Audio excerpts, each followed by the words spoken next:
여러분 반갑습니다. 다한다 중학사회 강사 오광수입니다. 오늘은 10단원 정치 과정과 시민 참여 중에 두 번째로 선거와 선거 제도에 대해서 학습해 보도록 하겠습니다. 이 단원의 학습 목표는 선거의 기능과 기본 원칙을 설명할 수 있고 공정한 선거를 위해 필요한 제도나 기관을 설명할 수 있다입니다. 그럼 내용으로 들어가겠습니다. 먼저 선거에 대해서 알아보겠습니다. 선거는 대표자를 정해진 규칙에 의해서 선출하는 과정을 우리는 선거라고 합니다. 선거는 매우 중요한데요. 특히 대의정치, 즉 간접민주정치에서는 국민이 대표자를 뽑아서 정치를 하기 때문에 대표자를 뽑는 행위인 이 선거는 매우 중요합니다. 그래서 대의정치의 핵심이다 이렇게 얘기합니다. 그리고 선거는 민주주의의 꽃이고 민주주의 축제라고 불리웁니다. 그래서 선거하는 날은 시끌벅적하지요. 자, 그다음 선거의 기능에 대해서 알아보도록 하겠습니다. 선거는 먼저 대표자를 선출하는 기능을 가지고 있고, 그리고 권력의 정당성을 부여하는 기능을 가지고 있습니다. 권력의 정당성 부여라는 말은 민주주의에서 국가의 주인은 국민이고 이 권력은 국민이 가지고 있습니다. 그래서 권력이 가지고 있는 국민이 직접 정치할 수도 있지만은 현대 민주에서 정치에서는 그게 거의 불가능하기 때문에 대표자를 뽑아서 대신 대표자가 정치를 하는 구조를 갖고 있습니다. 그래서 국민이 가지고 있는 권력을 대표자에게 부여했다는 뜻이죠. 그래서 대표자는 정당하게 국민이 준 권력을 가지고 정치를 한다 이 뜻입니다. 그리고 세 번째로 대표자 통제 수단입니다. 대표자로 선출된 사람은 정치를 잘 했을 경우 다음 선거에 또 뽑아줄 것이고 정치를 잘 못했을 경우에는 국민이 다음 선거에서 떨어뜨려 버리겠죠. 그래서 대표자를 정치를 잘 할 수 있도록 감시하는 통제 수단이 되기도 합니다. 그리고 국민 주권 행사의 기능을 갖고 있죠. 나라의 주인된 권리인 국민이 이 선거를 통해서 주권을 행사하는 그런 기능을 갖고 있습니다. 그리고 선거에는 4대 원칙이 있습니다. 첫째가 보통선거입니다. 보통선거는 일정한 나이가 된 모든 사람이 선거권을 가진다는 뜻입니다. 과거에 고대 그리스 민주정치나 또는 근대 민주정치까지만 하더라도 선거권을 가지지 못한 그런 계층이 많았죠. 이와 같이 모든 사람에게 선거권을 주지 않는 선거를 제한선거라 하고 모든 사람에게 선거권을 주는 선거를 보통선거라 합니다. 다음은 평등선거입니다. 모든 사람이 행사하는 표의 개수와 가치가 같게 하는 선거를 평등선거라 합니다. 어떤 사람은 한 표를 찍고 어떤 사람은 두 표를 준다면은 그거는 평등하지 못한 선거가 됩니다. 평등한 선거 반대말이 차등선거입니다. 세 번째는 직접선거입니다. 투표를 가진 사람이 직접 투표를 해야 한다는 겁니다. 대신할 수 없다는 뜻입니다. 가족 중에 한 분이 많이 아파서 병원에 입원을 해 있다고 가정하면은 선거일 때 가족 중에 한 사람이 입원해 있는 사람에게 누구에게 찍을까 물어보고 대신 가서 찍어줄 수 없다는 뜻입니다. 그래서 투표권을 가진 사람이 반드시 직접 투표해야 한다는 선거가 직접 선거입니다. 대신할 수 있는 것을 간접 선거라고 합니다. 다음은 비밀 선거입니다. 누구에게 투표했는지 비밀을 보장하는 것을 말합니다. 그래서 이 선거하는 날 선거에 하루 가보면은 선거하는 장소가 이렇게 가려져 있죠. 그래서 내가 누구에게 찍는지 아무도 볼 수 없는 장소에서 선거를 하도록 해야 한다는 것입니다. 이걸 비밀 선거라고 합니다. 비밀 선거의 반대는 공개 선거가 되겠죠. 자, 선거와 선거의 4대 원칙에 대해서 알아보았습니다. 다음은 선거 제도에 대해서 알아볼 수 있도록 하겠습니다. 선거 제도는 목적이 공정한 선거를 위해서입니다. 선거는 대의정치의 핵심이라 했죠. 즉 민주정치의 성패를 좌우할 수 있는 것입니다. 그래서 선거는 반드시 공정한 선거가 이루어져야 되는데 이 공정한 선거를 위해서 마련된 제도를 우리는 선거 제도라고 합니다. 우리나라에는 첫째 선거구 법정주의 제도, 그다음 선거공영제도, 선거관리위원회 제도, 앞에서 공부한 선거의 4대 원칙 이런 것들을 적용해서 공정한 선거를 하도록 하고 있습니다. 그러면은 이것들의 뜻을 한번 살펴보겠습니다. 먼저 선거구 법정주의입니다. 선거구 법정주의를 공부하기 전에 선거구가 뭔지 알아봐야 되겠습니다. 선거구는 일정한 수의 의원을 뽑기 위해 나누는 최소한의 지역 단위입니다. 선거가 치러지는 그 최소한의 지역 단위를 선거구라고 합니다. 보통 한 선거구에 한 명을 뽑을 수도 있고 한 선거구에 두 명 이상 또 여러 명을 뽑을 수도 있습니다.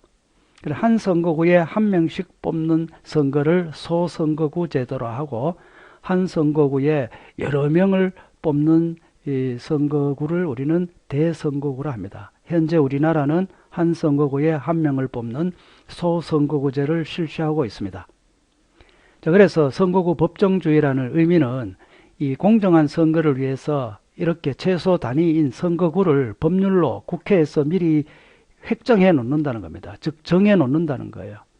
그래서 이런 거를 우리는 선거구 법정주의라 합니다. 왜 이게 중요하냐 하면은 예를 들어서 한번 알아보겠습니다.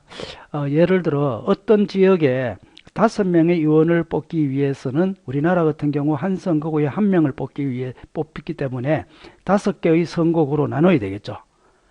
그래서 이 5개의 선거구로 나누는 방법은 누가 나누냐에 따라서 여러 가지 방법으로 나뉘어질 수 있습니다. 그래서 첫 번째 이렇게 5개 지역으로 나눌 수도 있고 또 이렇게 5개 지역으로도 나눌 수 있고 그리고 또 이렇게도 나눌 수가 있죠. 그래서 이 지역을 5개로 나누는 방법은 무수히 많습니다. 그런데 이 지역의 특성상 그 A당을 지지하는 지역과 B당을 지지하는 지역이 만약에 뚜렷이 구분되어 있다면은 그림과 같이 자, 첫 번째 그림을 봅니다. 자, 첫 번째 그림은 A당이 유리하죠.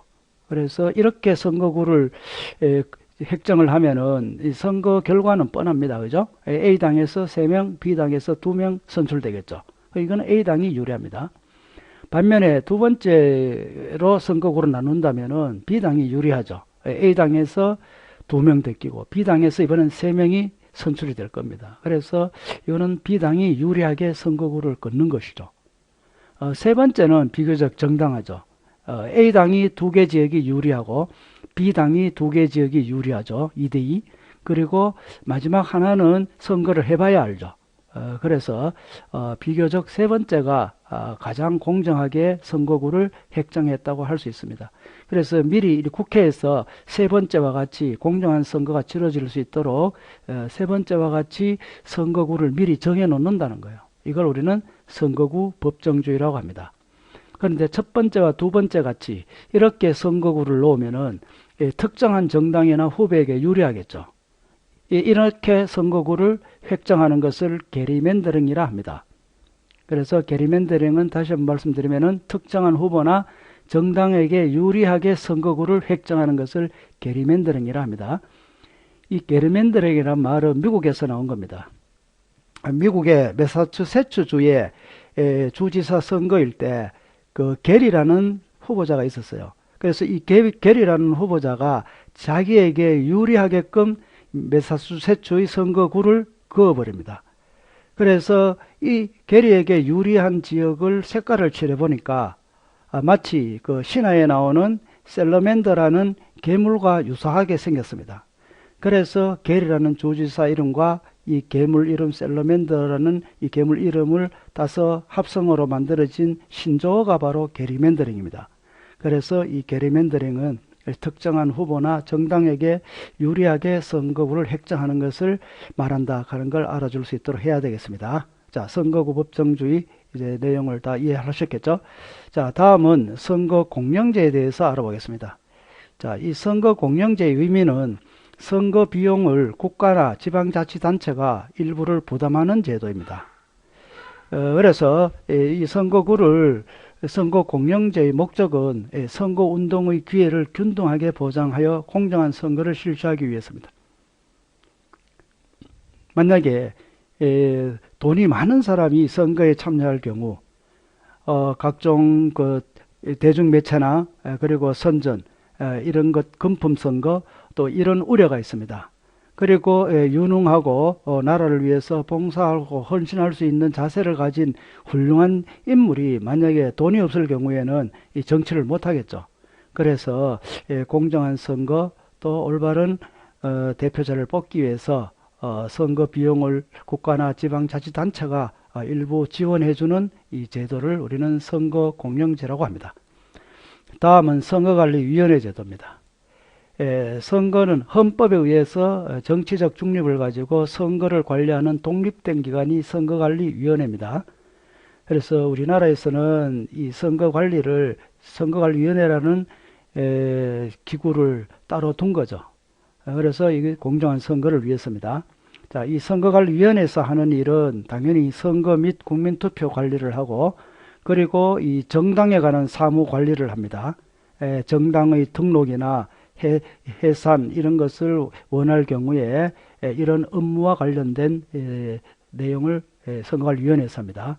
그리고 선거일 때 후보자 등록, 그 다음에 선거운동, 그다음에 투표, 개표 관리 이런 일을 하고, 그 다음에 선거가 있을 때 선거 홍보를 하고, 또 국민에 대한 올바른 선거 인식 교육도 시키면서 이 선거와 관련된 이런 일을 하는 것이 이 선거관리위원회로 우리나라는 독립된 기관으로 공정한 선거를 위해서 따로 두고 있다는 것입니다.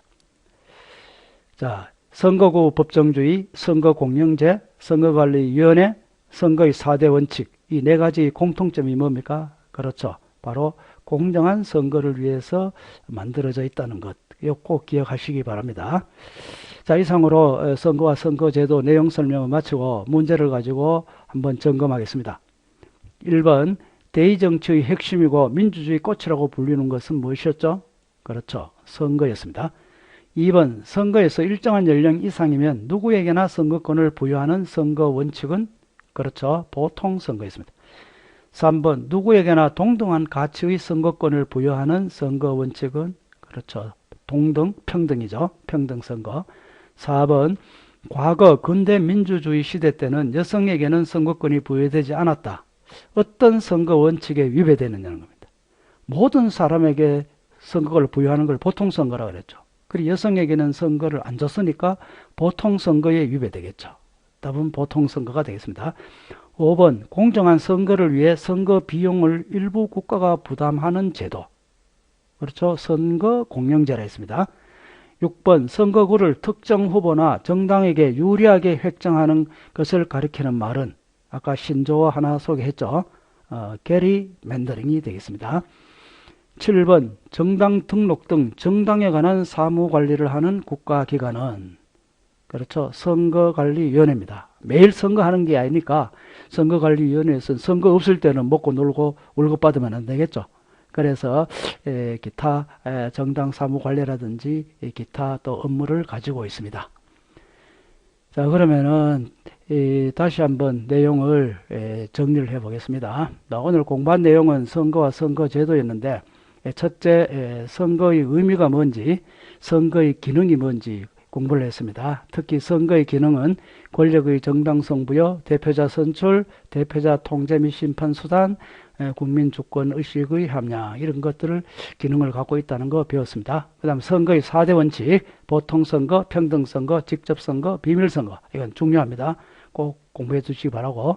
그리고 세 번째, 공정한 선거를 위한 제도, 선거구 법정주의, 이 안에 게리맨딩이라는 용어도 배웠고, 그 다음에 선거 공영제, 선거관리위원회 제도. 자, 이 내용도 중요합니다. 잘 학습해 주도록 합니다. 자, 오늘 수업은 여기까지 마치겠습니다. 다음 시간에는 지방자치와 시민 참여라는 내용을 가지고 학습하겠습니다. 자, 오늘 여러분들에게 들려줄 얘기는 독서가 정신에 미치는 효과는 운동이 신체에 미치는 효과와 같다입니다. 그래서 여러분들은 신체 건강을 위해서는 열심히 운동을 해야 하고 정신 건강을 위해서는 열심히 독서를 해야 됩니다. 그래서 여러분 독서와 운동을 적절히 하여서 조화로운 정신 건강, 신체 건강한 이런 학생이 되도록 해야겠습니다. 자, 다음 시간에 만나겠습니다.